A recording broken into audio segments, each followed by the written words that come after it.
یہ جنگ جو ہوئی ہے کربلا میں، مارکہ کربلا جو ہوا ہے، یہ یزید اور امام حسین کے درمیان نہیں تھا، بلکہ حسینیت اور یزیدیت کے درمیان تھا۔ یعنی یہ شخصی لڑائی نہیں تھی بلکہ نظریات کا تصادم تھا۔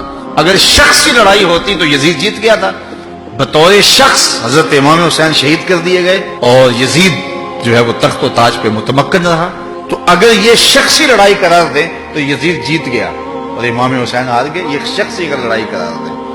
اور اگر یہ لڑائی نظریات کی قرار دیں، اور جو حقیقت میں نظریات کی لڑائی ہے، تو یزیدیت ہار گئی اور حسینیت زندہ باد ہو گئی۔ یزیدیت کا جنازہ نکل گیا۔ وہ تخت و تاج جس کے لیے یزید نے اتنا کچھ کیا تھا، اس کے اپنے بیٹے نے اس پہ تخت پہ تھوکا۔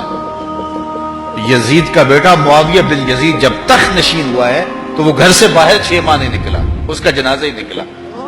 تو لوگوں نے کہا آئیے نا تخت پہ بیٹھی، کہا میں اس تخت پہ نہیں بیٹھنا چاہتا جس سے آل پیغمبر کے خون کی بو آ رہی ہو، میں نہیں اس تخت پہ بیٹھنا چاہتا۔ اور پھر اس کا تخت سمٹ گیا، اس کا نام مٹ گیا، کلنج کے مرض سے تڑپتا ہوا مرا اور انتہائی ذلت کی موت مرا، رسوا ہو گیا، اس کا نام بھی باقی نہیں ہے۔ میں گزشتہ برس کربلا میں حاضر ہوا تو حضرت امام حسین کا چمکتا ہوا روضہ نور دیکھا۔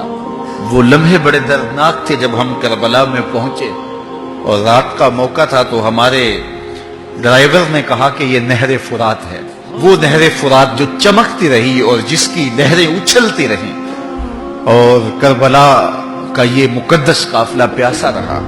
تو عجیب قلب کے اندر کیفیات کا ایک جہان تھا۔ یہ تو امام حسین کا روضہ ہے نا، لیکن یزید کا نشان نہیں ملا۔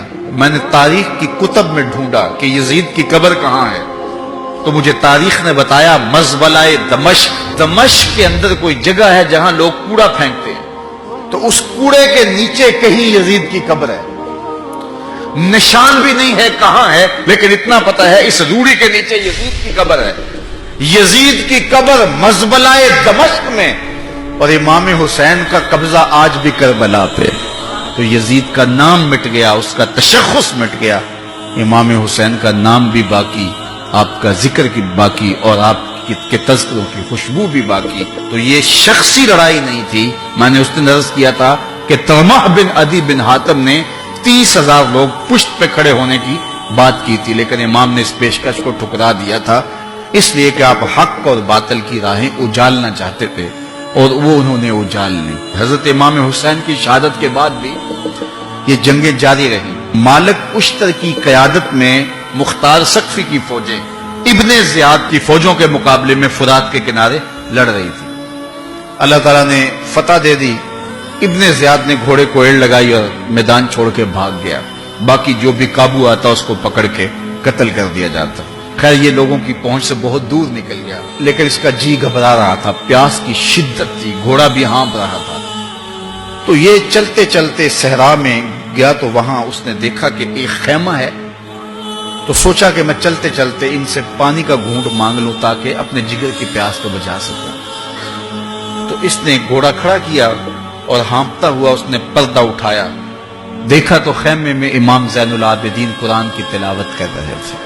تو جب اس نے دیکھا تو ایک دفعہ تو شرم سے پانی پانی ہو گیا، لیکن مرتا کیا نہ کرتا، پیاس کی شدت تھی کہ حضرت پانی دیجئے۔ امام زین العابدین نے دیکھا اور پھر گھڑے سے کٹورا بھرا اور اس کے ہاتھ میں تھمایا، سمجھا کہ حضرت نے مجھے پہچانا نہیں، پانی پی لیا، شدت کی پیاس تھی، پھر مانگا، آپ نے پھر دیا، تیسری مرتبہ پھر مانگا، آپ نے پھر دیا۔ 3 کٹورے پانی کے پینے کے بعد امام زین العابدین سے کہنے لگا حضرت شاید آپ نے مجھے پہچانا نہیں۔ امام زین العابدین ابھی تک ضبط کیے بیٹھے تھے، آنکھوں سے موٹے موٹے آنسو نکلے۔ کہا بدبخت تجھے نہیں جانتا جس نے میرا خاندان اجاڑ دیا، 6 ماہ کے بچے بھی نہ چھوڑے، جس نے مخدرات کو اونٹوں پہ بٹھایا، کیا تجھے نہیں جانتا جس نے خاندان نبوت اجاڑ دیا؟ تو کہا حضرت اگر جانتے ہیں تو میرے ساتھ یہ سلوک کیا کیا؟ کہا ایک دن ہم مہمان بن کے تمہارے گھر آئے تھے، جو تم نے کیا وہ تمہارے خاندان کی ریت تھی، آج مہمان بن کے ہمارے دروازے پہ تم کھڑے ہو، جو ہم کر رہے ہیں ہمارے خاندان کی ریت ہے۔ تو یہ شخصی لڑائی نہیں تھی یہ نظریات کا تصادم تھا، تو امام حسین رضی اللہ تعالیٰ عنہ جو چاہتے تھے وہ ہوا، حق اور باطل کی سرحدیں بالکل واضح ہو گئیں، نہ یزید کا وہ ستم رہا، نہ زیاد کی رہی وہ جفا، رہا تو نام حسین جسے زندہ رکھتی ہے کربلا۔